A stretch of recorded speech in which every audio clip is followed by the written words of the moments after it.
Assalamualaikum warahmatullahi wabarakatuh. Waalaikumsalam warahmatullahi wabarakatuh.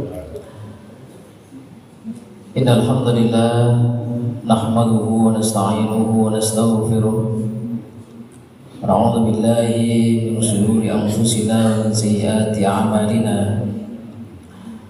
May yahdihillahu fala mudilla lahu wa man yudlil fala hadiya lahu. Asyhadu an la ilaha illallah wahdahu la syarika lah wa asyhadu anna Muhammadan 'abduhu wa rasuluh la nabiyya ba'dahu.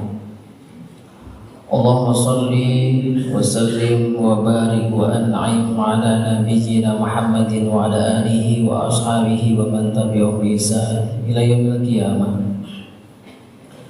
Nashkurullah azza wa jalla bi ni'matihi la tuhsuha. Apa kabar Bapak Ibu semuanya sehat? Alhamdulillah. Alhamdulillah.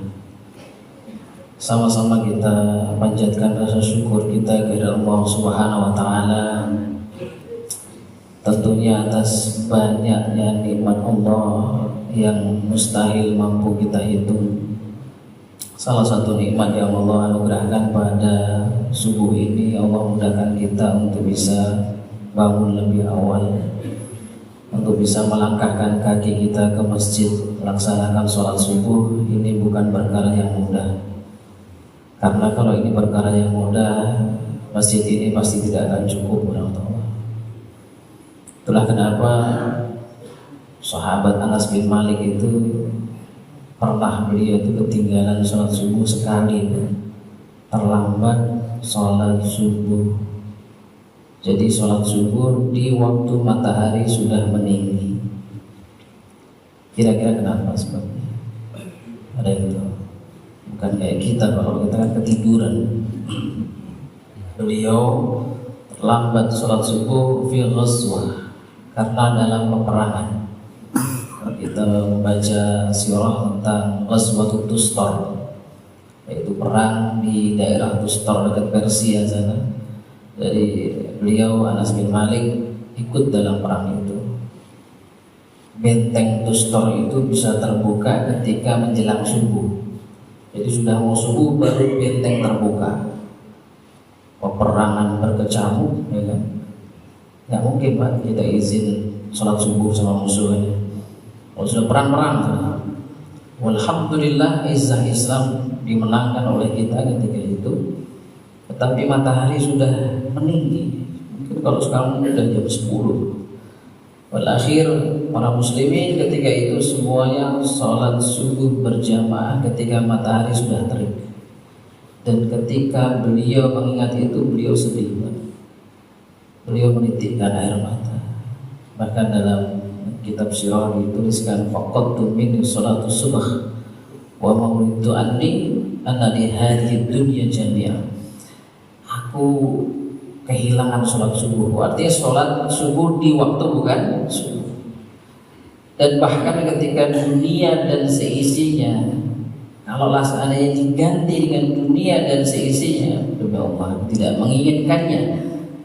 Kata beliau itu sekali seorang sahabat Anas bin, kira-kira nih kita berapa kali tinggal sholat subuh?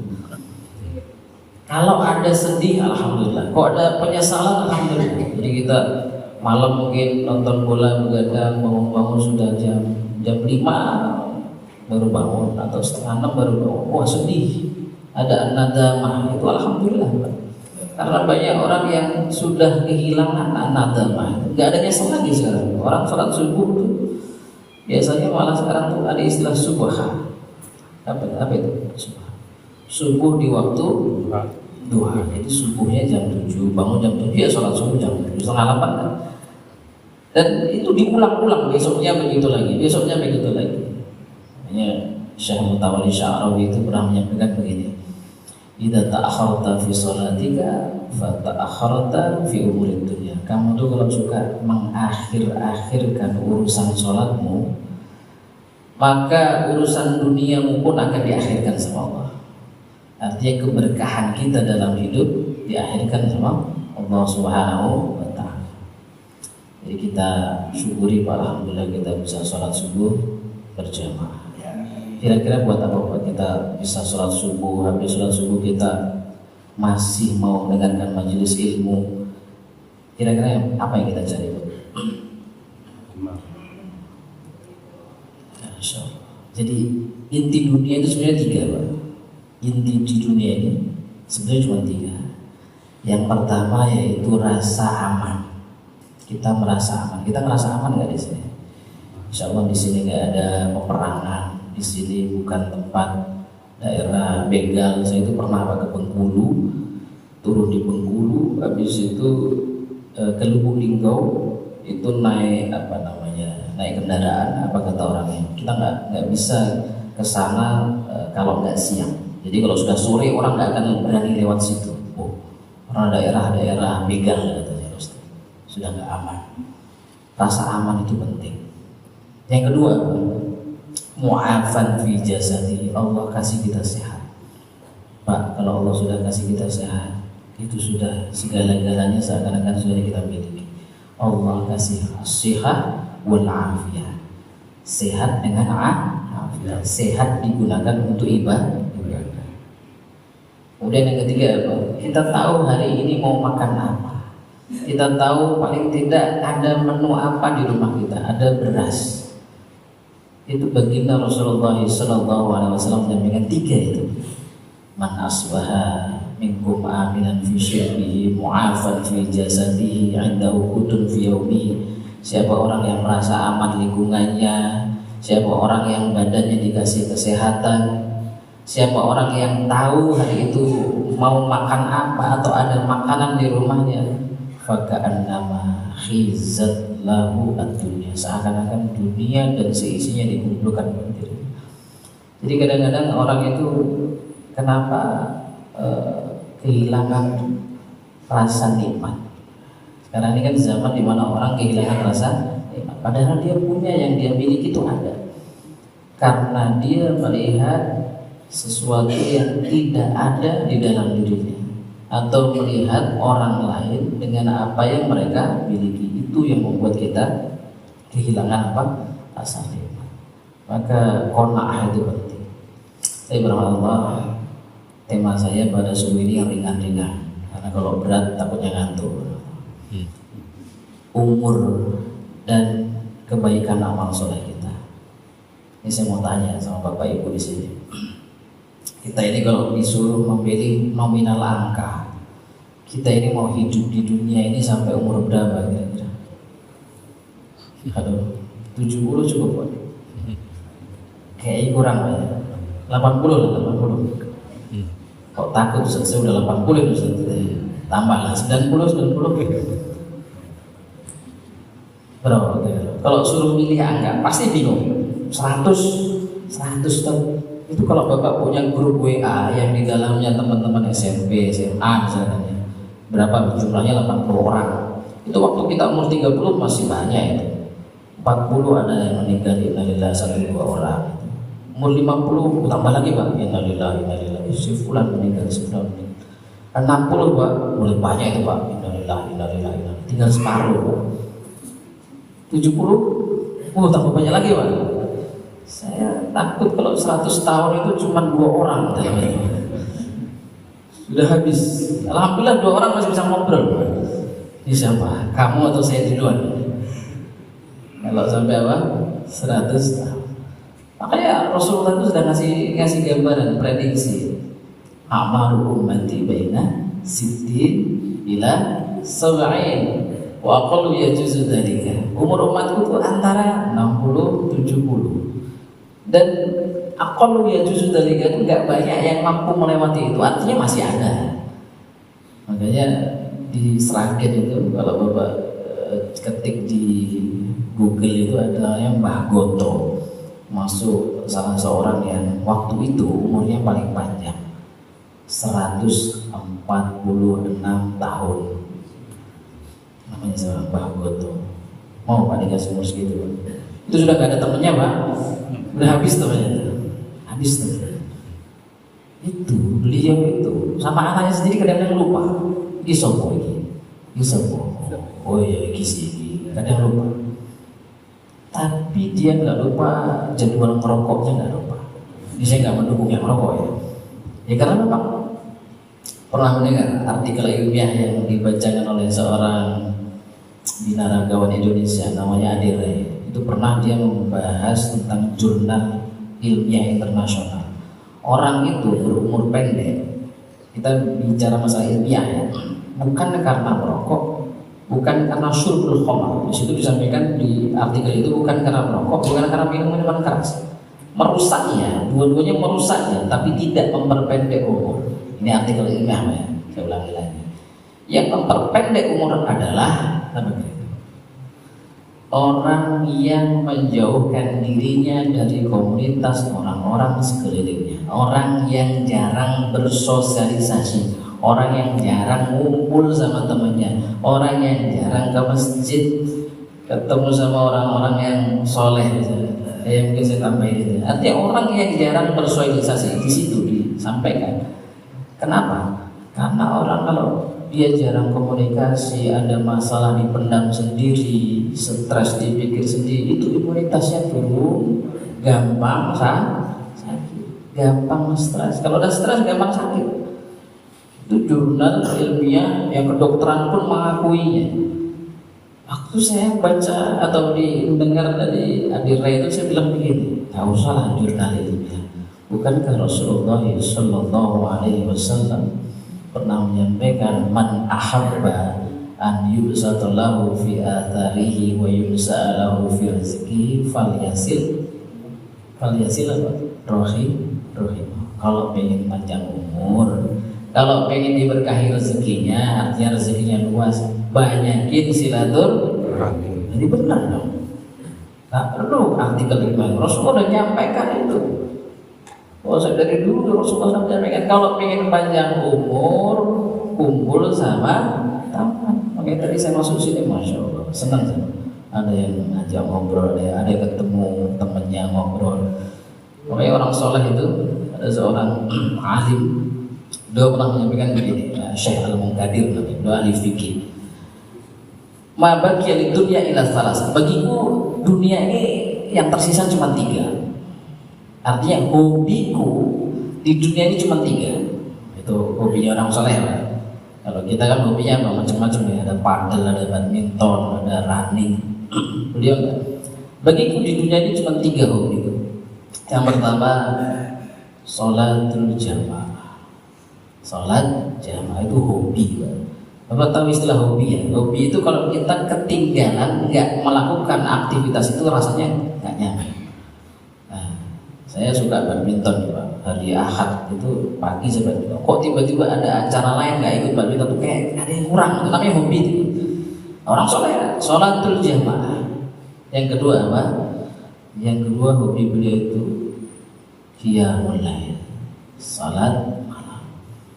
Yang ketiga liqaul ikhwan, ketemu sama teman yang saleh.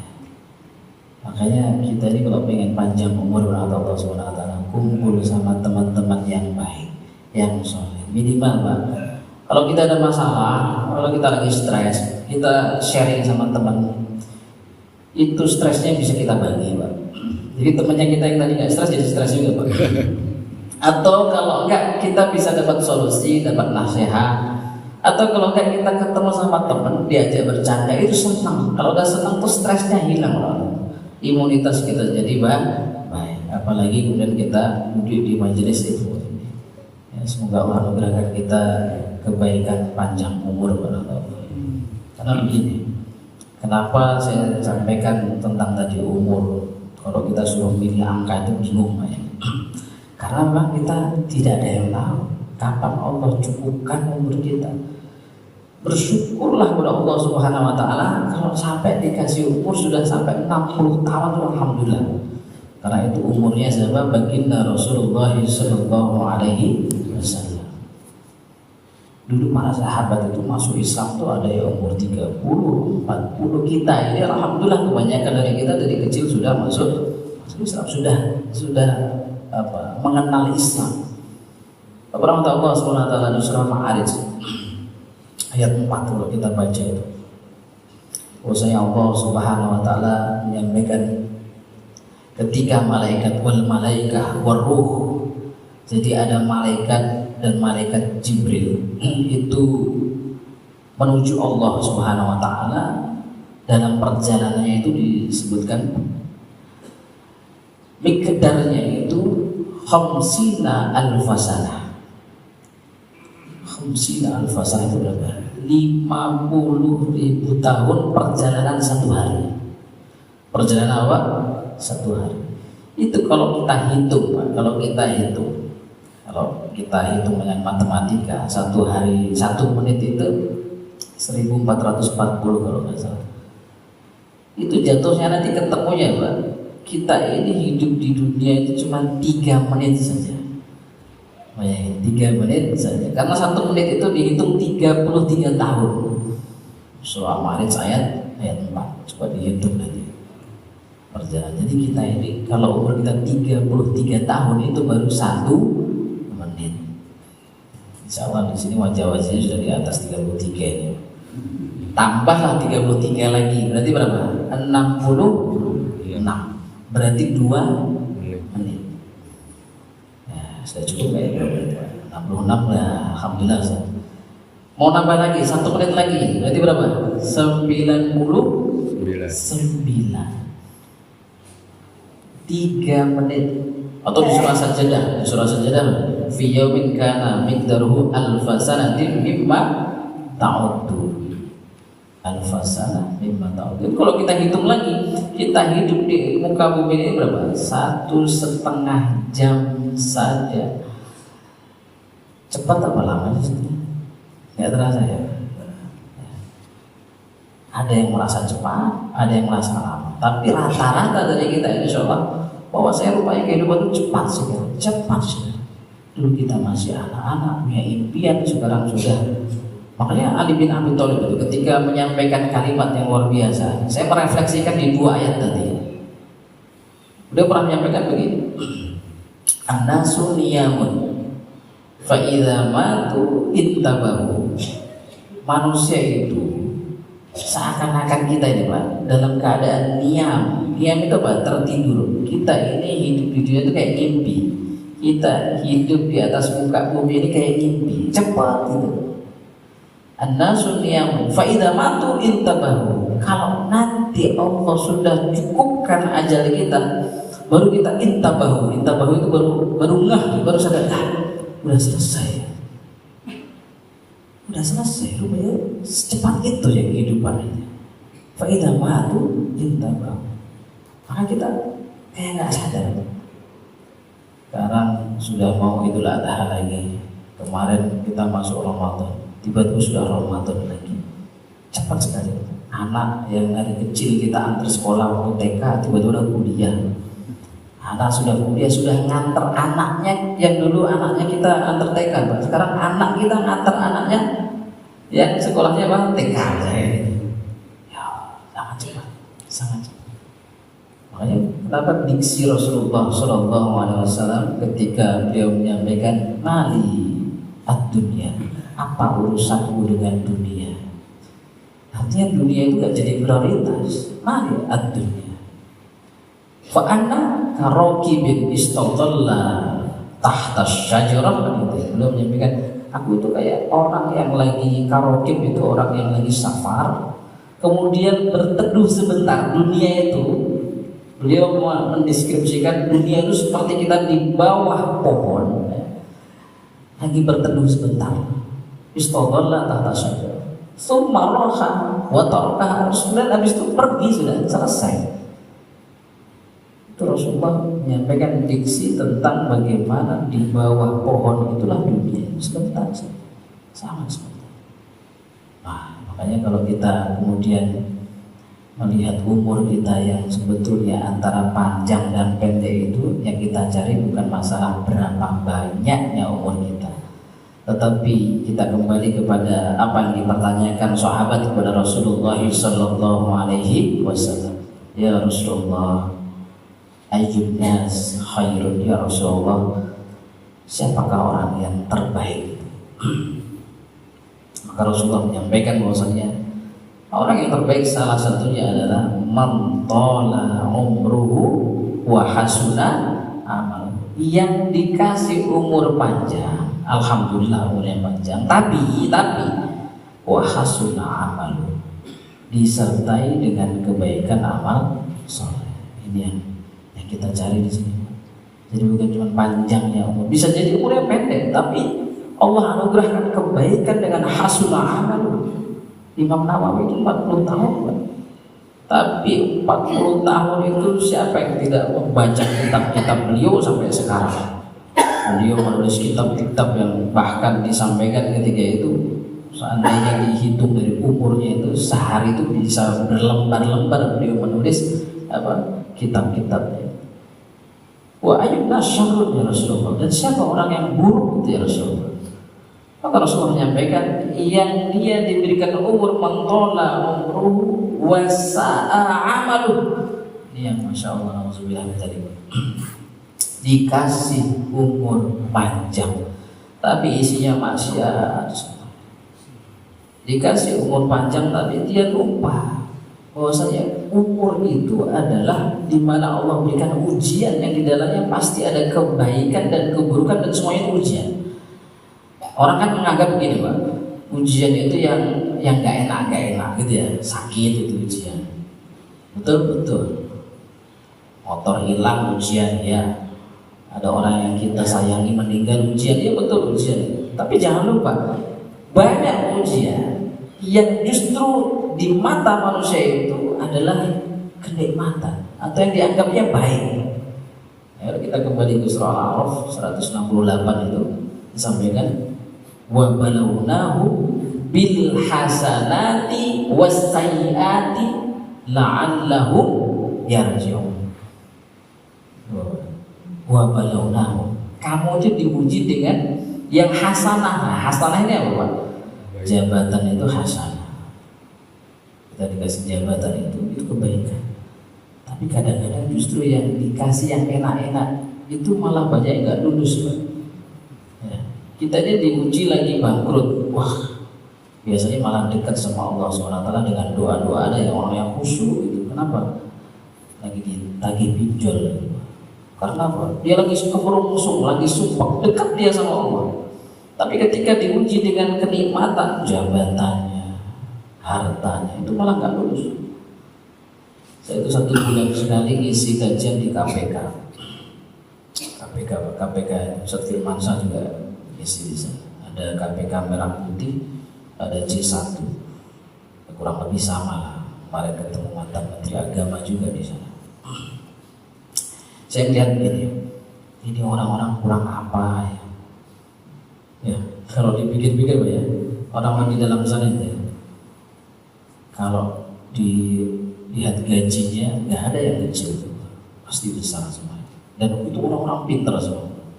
Jadi kita malah bingung ada orang isi kajian di sana. Isi kajian sama orang-orang pintar. Kalau kajiannya di napi yang bertato itu malah lebih nyaman saya. Cuma saya mikir begini, kenapa orang-orang bisa terperosok dalam dosa-dosa seperti itu? Korupsi. Karena banyak orang yang mencari kesenangan tapi lupa mencari ketenangan. Beda Pak. Senang sama tenang itu beda. Bahagia sama tenang itu beda. Apa bedanya? Banyak orang mencari senangnya saja tapi lupa mencari ketenangan. Karena tidak ada kesenangan atau kebahagiaan. Kalau kaidahnya begini, asasus sa'adah hiya as-sakinah. Ini kebahagiaan dibangun di atas ketenangan. Orang kalau nggak tenang Pak, nggak mungkin dia bahagia. Ini kalau susah dipahami begini, saya ambil contoh. Saya pernah ngisi kajian, habis itu ada orang datang dekat sama saya ngobrol. Assalamualaikum Ustaz, apa kabar? Ngajak ngobrol gitu. Tiba-tiba nanya, Ustaz, istri berapa Ustaz? Istri berapa Ustaz? Alhamdulillah 1 Pak. Wah, masa Ustaz 1? Oh, pikirnya Ustaz harus 2, harus 3 gitu ya. Alhamdulillah Pak 1 cukup Pak. Terus dia ngobrol lagi, saya alhamdulillah 2. Oh dia tuh mau pamer Pak. Dia tuh mau pamer, pura-pura nanya mau pamer. Alhamdulillah saya 2 Ustaz. Oh Masya Allah, senang Pak. Oh gimana senang Ustaz, ini 2 Pak. Ngobrol lagi, tiba-tiba dia curhat juga. Tapi Ustaz, istri pertama saya nggak tahu kalau saya nambah, tahu kan? Istri pertama nggak tahu kalau saya nambah. Saya nggak tahu di sini ada pelakunya. Jadi dia punya istri 2, tapi pertama istri pertama nggak tahu. Nah, tadi dia bilang senang katanya di awal ya. Langsung Pak saya tembak. Oh gitu Pak ya. Tadi Bapak bilang senang, ya senang Ustaz. Bapak tenang nggak? Saya tanya dengan pertanyaan, Bapak tenang apa enggak? Tiba-tiba dia diam, Pak, mikir dia. Kalau tenang sih enggak juga sedih. Artinya dia mungkin suatu saat ketahuan gimana gitu kan? Panjang masalahnya kan? Oh gitu ya Pak. Setahu saya bilang setahu saya Pak, nggak ada kesenangan itu tanpa adanya apa koruptor itu senang apa enggak? Senang Pak. Koruptor dapat duit banyak, hasil rampokan yang belum mengetahui siapapun, yang punya backingan banyak, senang Pak, senang. Tapi demi Allah hatinya tidak mungkin tenang. Nah, kita sekarang muhasabah, kita ini senang apa? Makanya kenapa disampaikan waman ta'arudha an dzikri fa inna lahu ma'isyatan dhanka. Itu kan kita semuanya hafal ayat itu. Maksudnya kalau orang yang berpaling dari Allah, jauh dari Allah, jarang berzikir, maka hatinya kan, kalau saya orang Jawa ini ada istilah kemerungsung.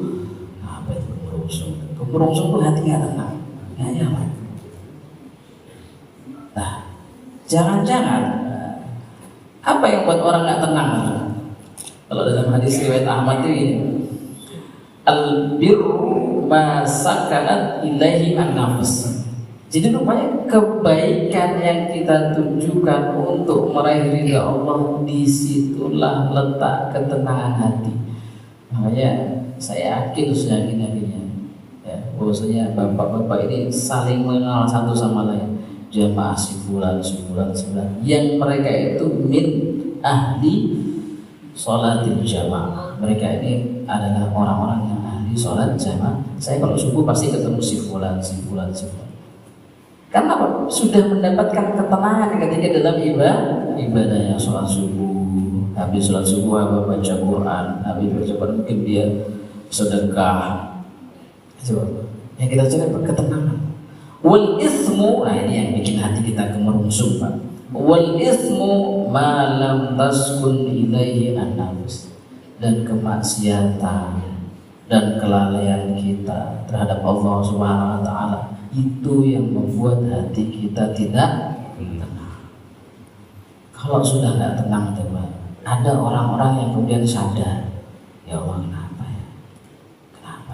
Ada orang kemudian muhasabah, ya Allah mungkin saya jarang baca Quran, ya Allah mungkin saya teledor dengan kekhusyukan sholat saya. Karena ada orang yang sholat tapi nggak khusyuk sama sekali. Apa? Mungkin saya jarang berbuat kebaikan yang ditujukan Allah. Dia akan muhasabah. Kalau ada orang yang kemudian dia depresi, galau, terus dia nggak muhasabah untuk kembali kepada Allah, itu dia akan semakin jauh dan semakin jauh. Akhirnya ada istilah tayasul. Apa tayasul?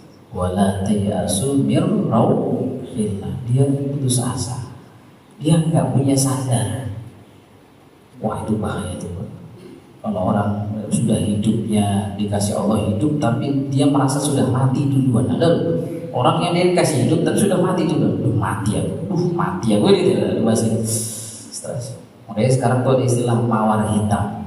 Apa kalau ketik di Google ada istilah mawar hitam. Apa tuh mawar hitam? Ada yang tahu? Mawar hitam itu anak-anak sekarang Gen Z.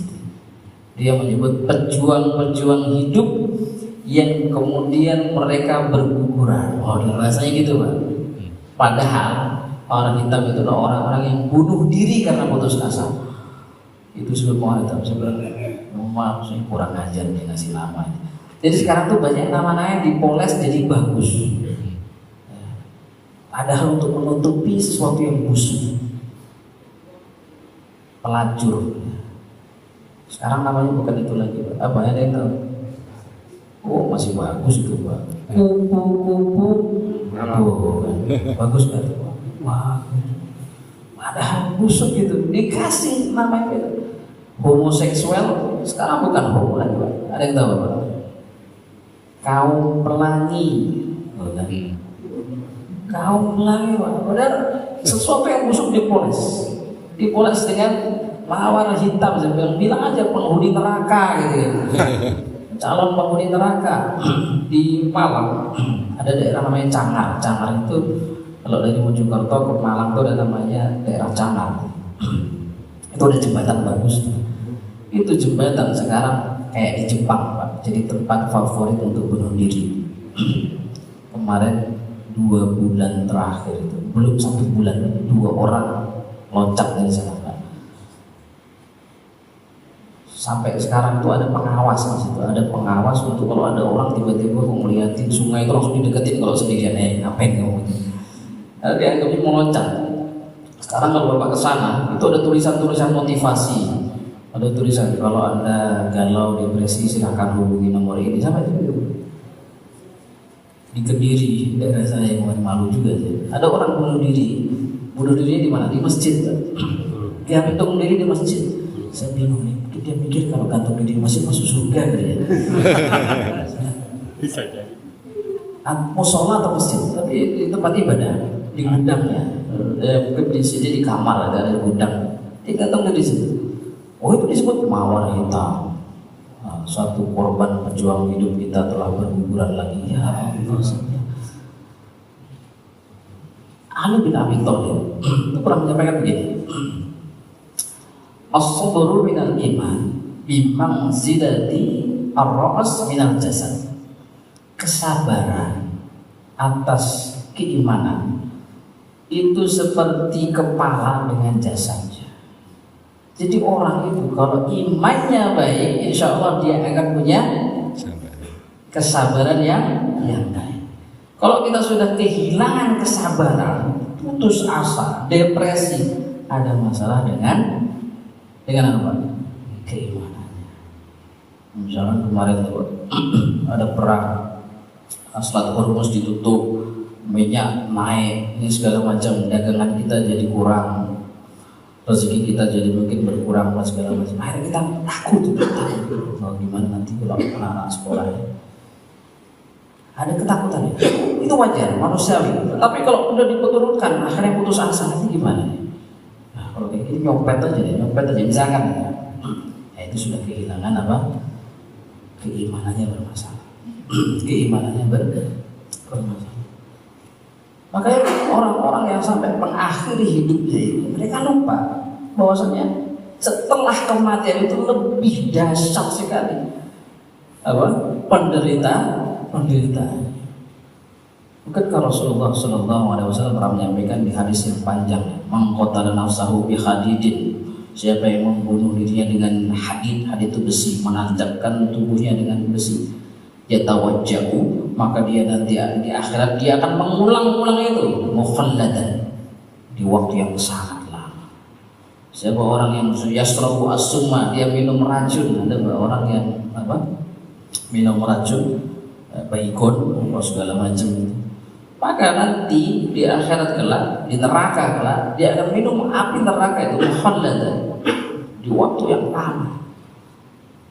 Kalau dia loncat di hadis yang terakhir sampai kalau dia loncat di tempat yang tinggi, ya, maka dia akan mengulang itu mukhalladan. Penderitaannya justru malah sangat aman panjang. Maka kita muhasabah. Kalau saya tanya sama Bapak, ya, di antara umur dengan amal kebaikan kita, ini pasti kita diuji. Ujian itu pasti datang dan selalu akan hadir. Bahkan Rasulullah itu pernah begini, Pak. Beliau itu menggaris. Dalam hadis itu beliau menggaris kotak. Habis itu ada panah yang keluar. Kotak ini adalah, kata Rasulullah, kotak ini adalah hayat. Hayat itu kehidupan. Dan panah yang keluar itu, yang melampaui kotak itu ajal manusia. Belum menyampaikan ada 3 garis. Beliau menulis menggaris 3 gitu. Maka beliau sudah menyampaikan kalau seseorang itu nahasyahu hada, dia mungkin terbebas dengan masalah satu, maka dia akan bertemu dengan masalah selanjutnya. Setelah selesai masalah selanjutnya, dia akan bertemu dengan masalah selanjutnya. Itu kehidupan kita. Maka kalau saya tanya sama Bapak, sabar itu ada batasnya nggak? Sabar ada batasnya nggak? Nggak ada. Terus kenapa kita? Wah, kalau kayak gini nggak bisa, sudah habis sabar saya. Ada kayak gitu kan? Nggak bisa aja. Emang orang tahu kan sabar itu ada batasnya, ini nggak bisa lagi. Jadi siapa yang batasi kesabaran? Kita sabar nggak ada batasnya. Yuwaffas sabiruna ajruhum bighairi hisab. Orang yang sabar itu yuwaffas sabirun, dia akan dikasih pahala yang tidak ada batasnya. Makanya ujian orang kan berbeda-beda menurut Allah Subhanahu wa taala. Ada yang diuji dengan ujian yang bisa jadi itu sangat-sangat berat. Tetapi kelihatan orang yang mendapatkan ujian itu terlihat sangat-sangat biasa-biasa saja atau sangat-sangat legowo. Ada orang yang diuji dengan ujian yang kecil, nggak terlalu berat, tapi dia sudah seakan-akan dihimpit oleh bumi, seakan-akan ditiban oleh gunung. Nah, kita ini bagian yang mana? Alladzi khalaqal mauta wal hayata liyabluwakum ayyukum ahsanu amala. Selama masih ada kehidupan dan kematian, pasti Allah kita ini diuji supaya apa? Liyabluwakum ayyukum ahsanu, dan kesabaran itu juga amal soleh. Maka berkata Allah Subhanahu wa taala, sekarang kalau kita beker apa? Kejar-kejaran dengan umur, dengan amal baik kita. Ya Allah Ustaz, sudah nggak lama lagi nih saya. Kita harus akui Pak, kalau sudah 60, 70 kita harus berani mengakui udah nggak lama lagi. Gimana mengejar amal soleh? Makanya kita di sini kan belajar sirah, ya, belajar tazkiyah, belajar akidah. Salah satu yang mungkin saya sampaikan di sini tentang sirah sahabi.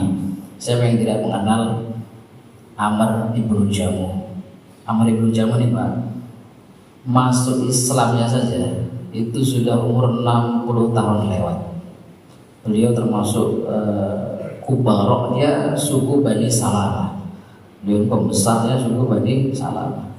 Dan beliau ketika Mus'ab bin Umair datang berdakwah banyak masuk Islam, takut anak-anaknya masuk Islam. Jangan sampai kalian dekat dengan Mus'ab, dia punya sihir gitu. Karena apa? Orang dekat dengan Mus'ab ya, itu banyak yang masuk Islam.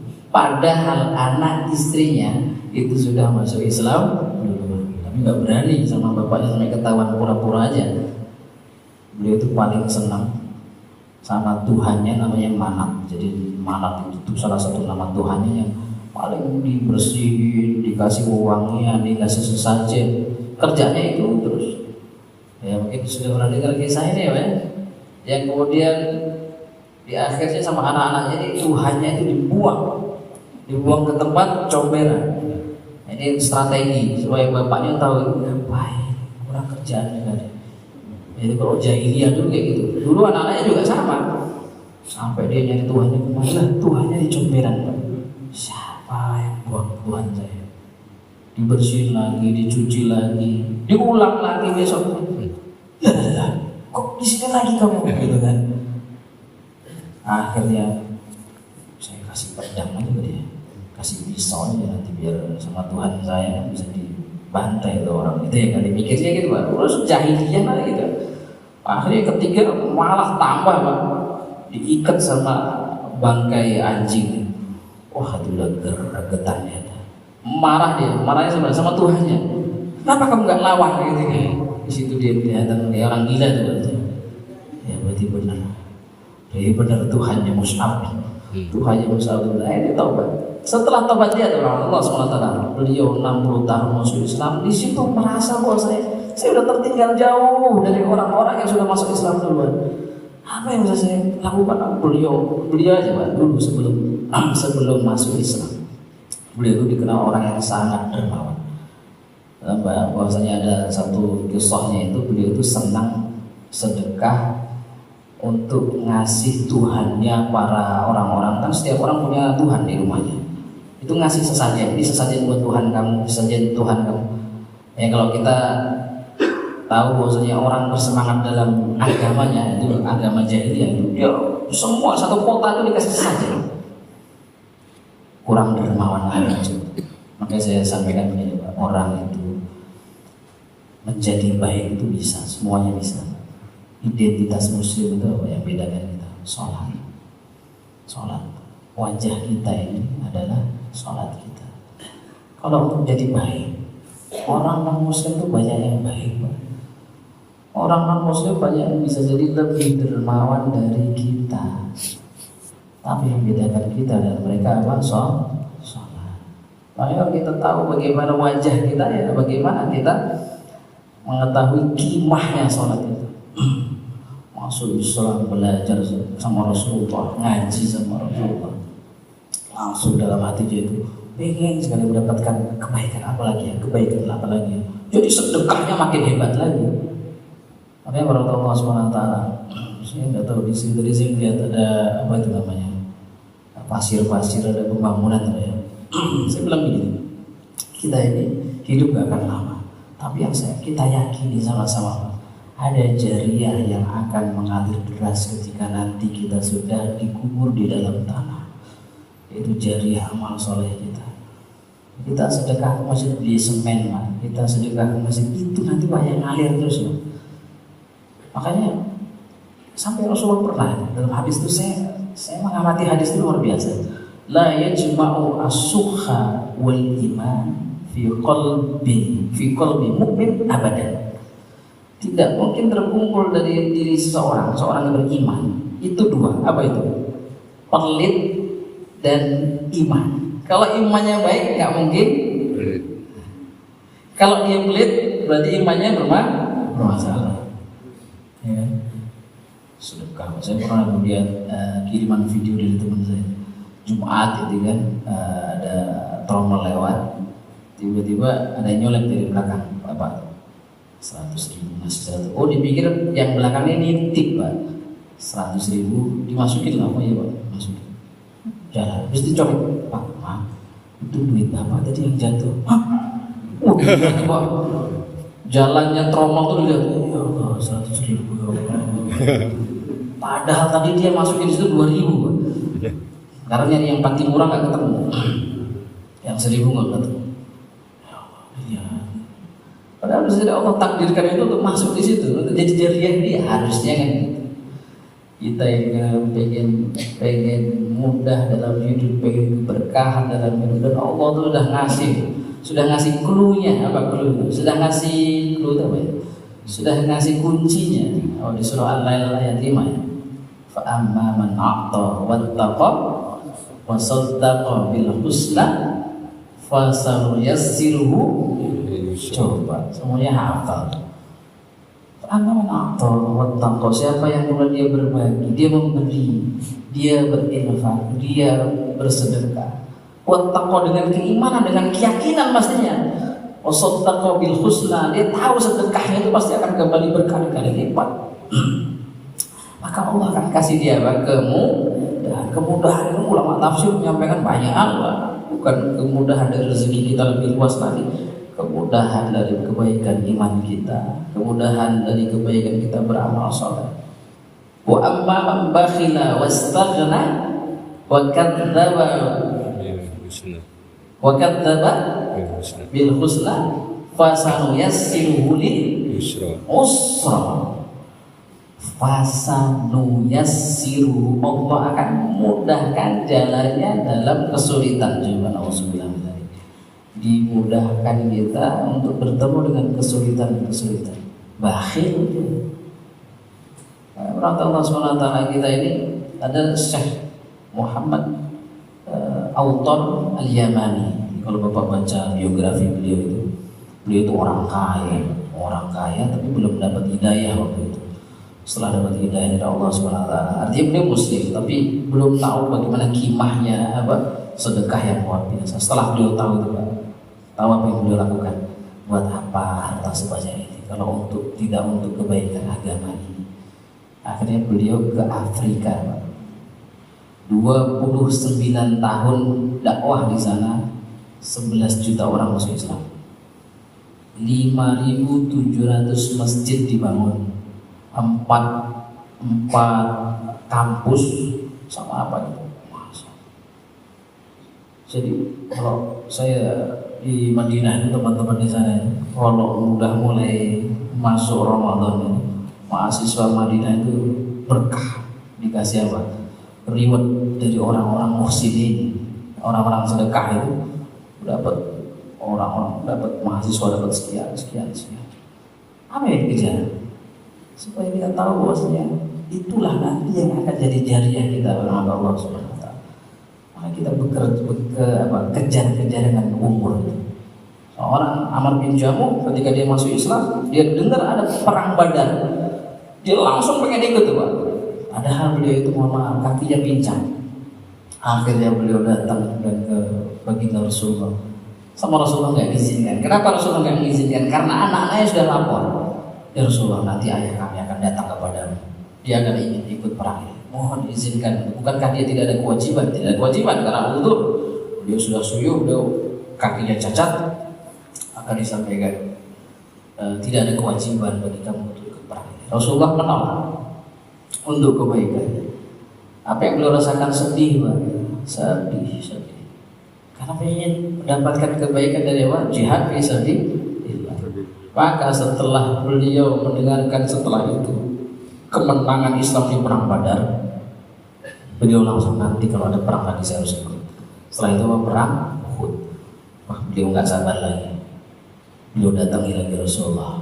Ya Rasulullah, saya tahu kau pasti menolak aku, dan aku tahu anak-anakku masih ngomporin masih gitu kan ya. Beliau menyampaikan kalimat yang Rasulullah tidak bisa menolaknya lagi. Apa? Ya Rasulullah, uridu an ata'al jannah ya urjati hada.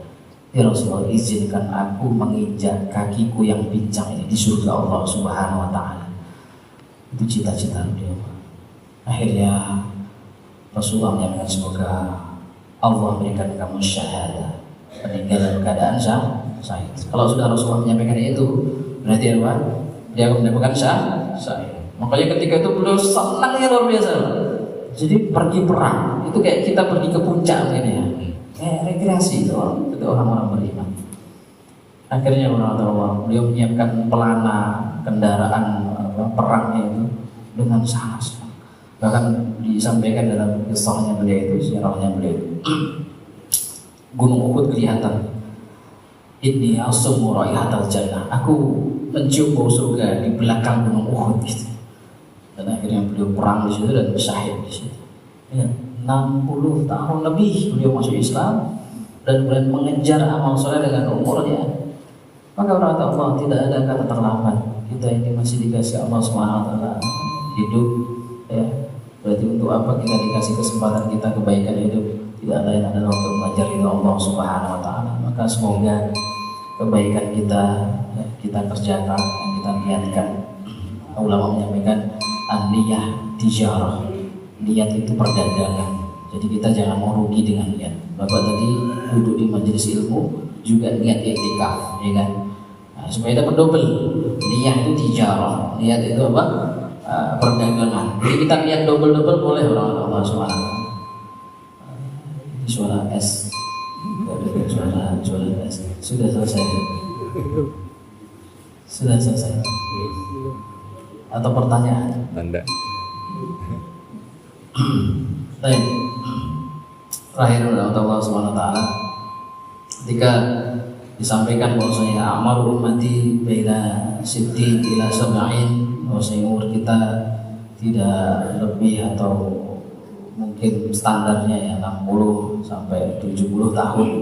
Ini refleksi oleh kita semuanya bahwasanya aset termahal salah satu yang kita miliki adalah umur kita.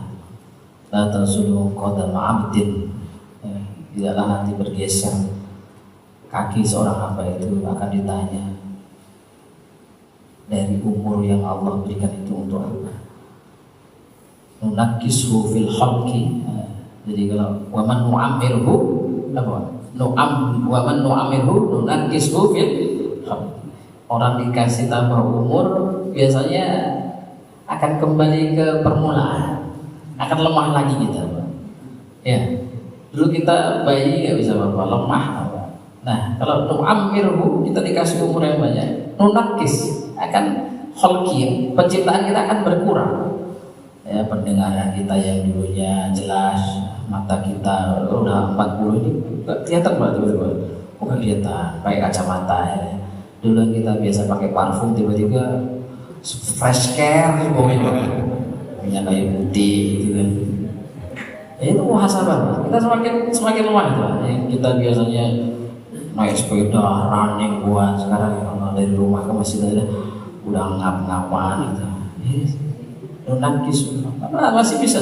Makanya kita terus bergerak. Fil halqah, al barakah fil halqah. Kita banyak gerak itu supaya keberkahan dari kesehatan fisik kita. Kalau jarang gerak, jarang olahraga, ya, kalau umur kita sesuaikan jalan kaki 30 menit. Nah, supaya apa? Supaya sehat. Terus sehat apa? Supaya bisa beribadah.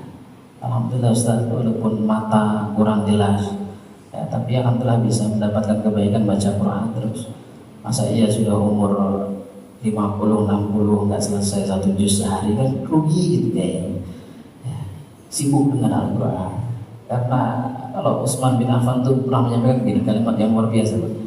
Diagnosa terbaik dalam melihat kesehatan jiwa kita. Kalau dokter itu kan melihat ini sehat nggak badannya dengan diagnosa mereka. Kalau beliau Utsman bin Affan menyampaikan begini, lau tahurat qulubukum ma sabitum bi kalamillah. Kalau kamu pengen melihat jiwa kamu bersih apa enggak, jiwa kamu sehat apa enggak, baca Al-Quran. Baca Al-Quran. Kalau kamu baca Al-Quran nyaman, kok pengen nambah terus, kok tenang baca Al-Quran, jadi pengen terus, jadi hobi, senang. Itu jiwa kita baik, jiwa kita bersih. Tapi sebaliknya Pak, baru selembar tuh udah keringet dingin kayak orang diruqyah Pak. Itu terusin aja Pak, jinnya mau keluar itu. Lau tahurat qulubukum itu bikalamillah. Kalau hati kamu bersih, kamu tidak akan pernah kenyang membaca Al-Quran. Pernah nggak? Kita nggak merasa kurang. Kita ini kalau makan, makanannya sesuai selera kita, bukan yang enak ya. Yang enak belum tentu sesuai selera kita. Ya, di surga itu rogodan rogodan, ada kalimat rogodan itu sesuai selera. Asyahi, sesuatu yang kita tuh senang. Pizza, wah saya nggak suka. Urap, wah itu urap. Asin, ikan asin sambal terasi, wah itu kan kita pengen nambah terus. Saya baca Quran apa? Kok enak ya? Kok baca lagi. Nah, maka bagaimana Allah mendudukkan makom kita dengan mawadi'ur rohah. Jadi umur kita senangnya istirahatnya di mana? Kalau kita senang istirahat di tempat-tempat pengajian, kita senang istirahat dengan baca Quran, kita senang istirahat dengan kumpul dengan orang-orang soleh, itu insya Allah kita akan mendapatkan kebaikan dengan umur yang berkah. Hasan al-Basri pernah menyampaikan, istaghfiru minal asdiqa'il mu'minin fa inna lahum yawmal qiyamah syafa'ah.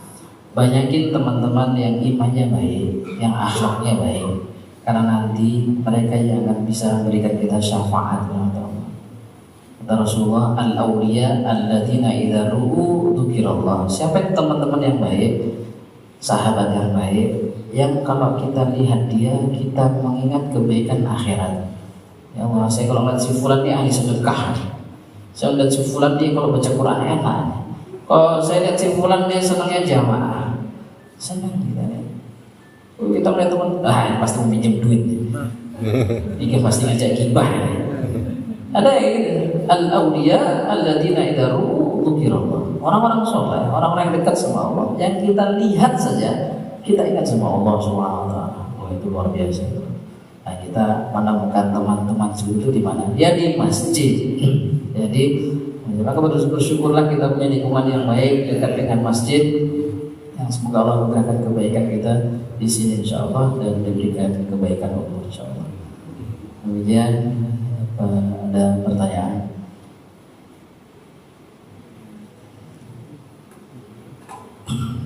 Suruh tuh berapa menit lagi? 4. Ada pertanyaan? Tuh.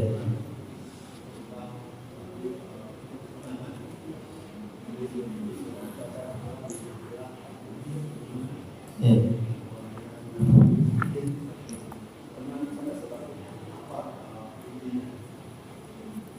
Oke.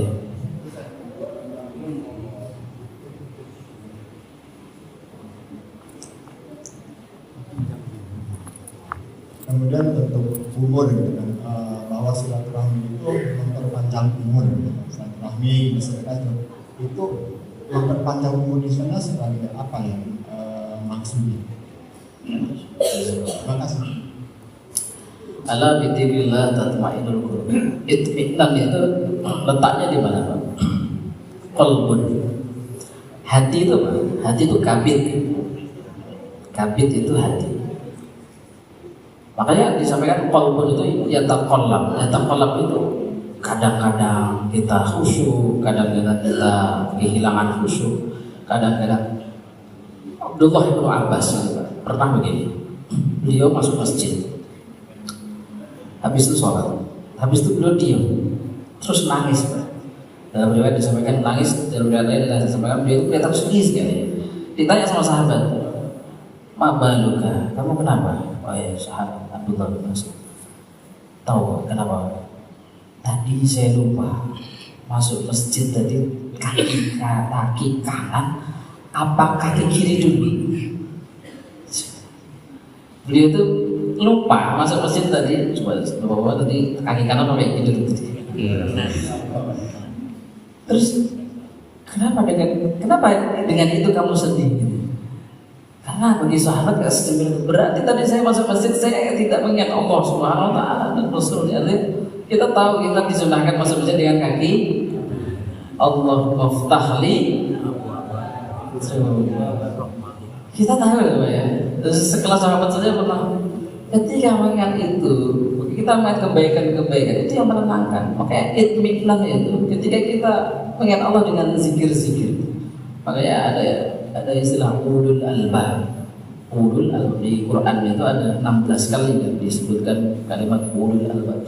Jadi orang itu dia melihat sesuatu itu di balik itu bagaimana kebesaran Allah Subhanahu Wa Taala. Nah, makanya kita berzikir itu bukan sekedar zikir saja, Pak. Bukan lisan saja, Pak. Kalau lihat ke langit tuh, ya Allah, kok bisa ya sesuatu yang besar itu tanpa tiang. Apalagi kita misalkan ke puncak gitu kan, melihat pemandangan. Zikir itu bagaimana kita melihat kebesaran Allah di situ. Nah, kemudian apa? Tentunya dengan zikir yang bilisan tadi. Apa hobi kita? Sedangkan zikrullah itu banyak. Makanya kita biasanya punya sesuatu yang kita suka. Ada yang suka istighfar, astagfirullahaladzim, astagfirullah. Orang tahu ada pakar otak, seorang profesor mengatakan begini, di zaman akhir ini orang bengong itu adalah kemewahan. Orang bengong adalah kemewahan. Kenapa? Sekarang banyak orang yang susah bengong, Pak. Kenapa susah bengong? Karena mereka bawa HP.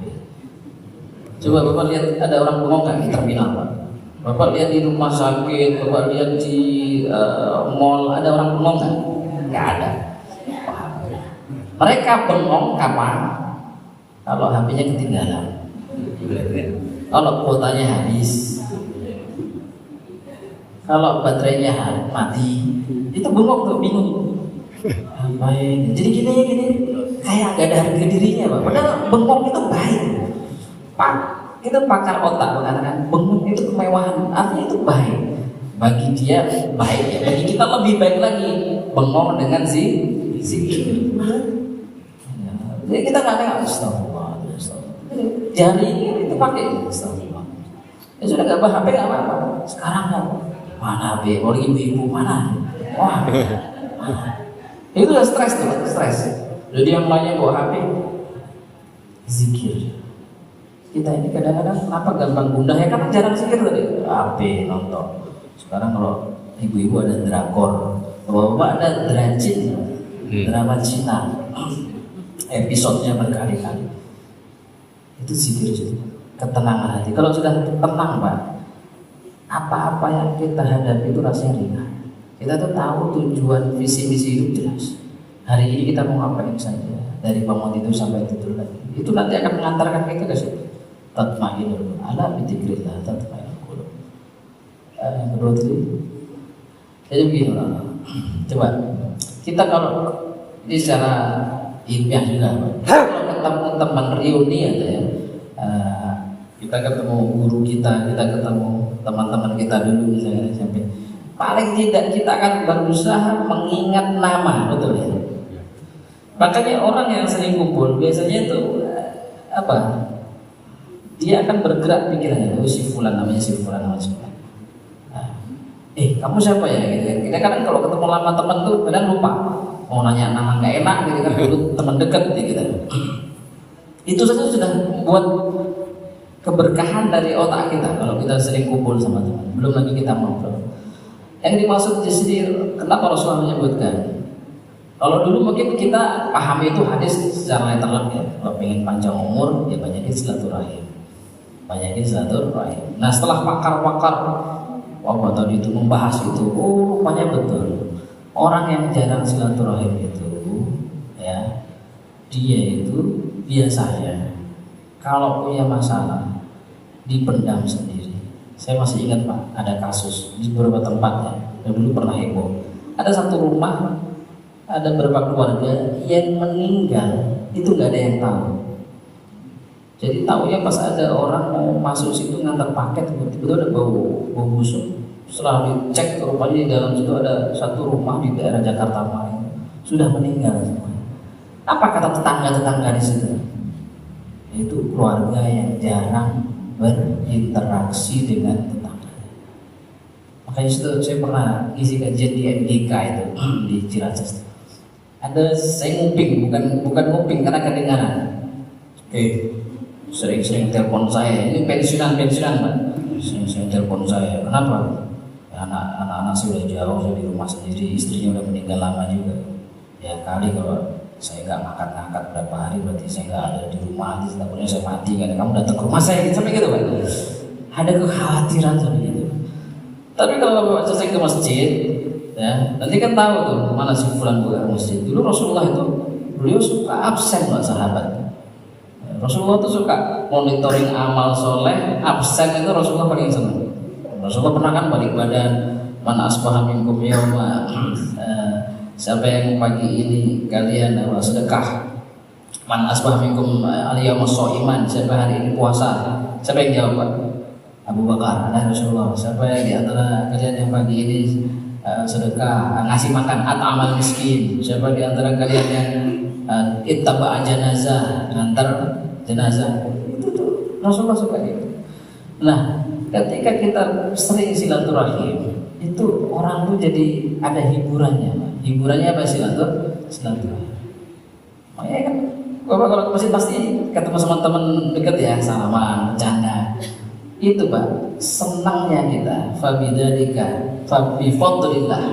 Nah, bifadlillah wa birahmatika fabidzalika falyafrahu. Kita dikasih apa? Kelebihan sama Allah, rahmat Allah, maka dengan itu berbahagia.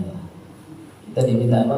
Bahagia itulah yang membuat jasmani kita sehat. Karena kita dijauhkan dari stres. Makanya tadi kita silaturahim, Pak.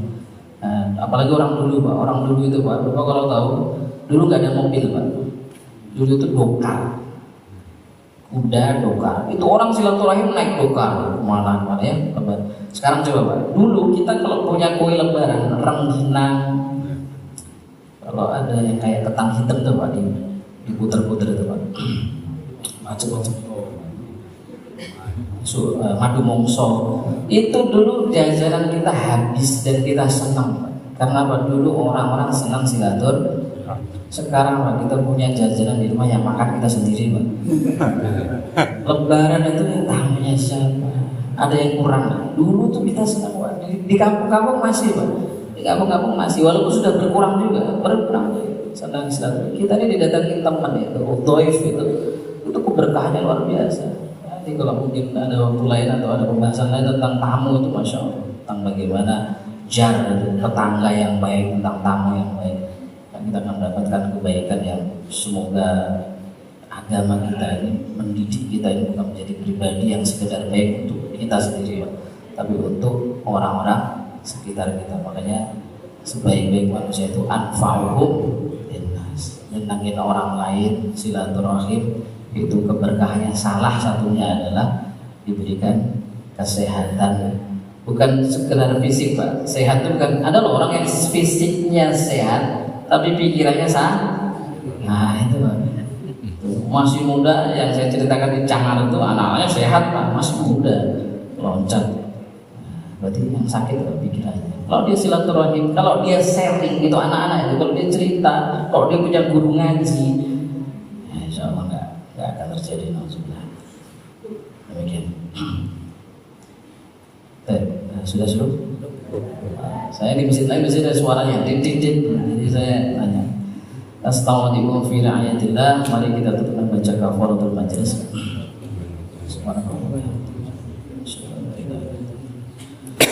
Assalamualaikum warahmatullahi wabarakatuh. Waalaikumsalam warahmatullahi wabarakatuh.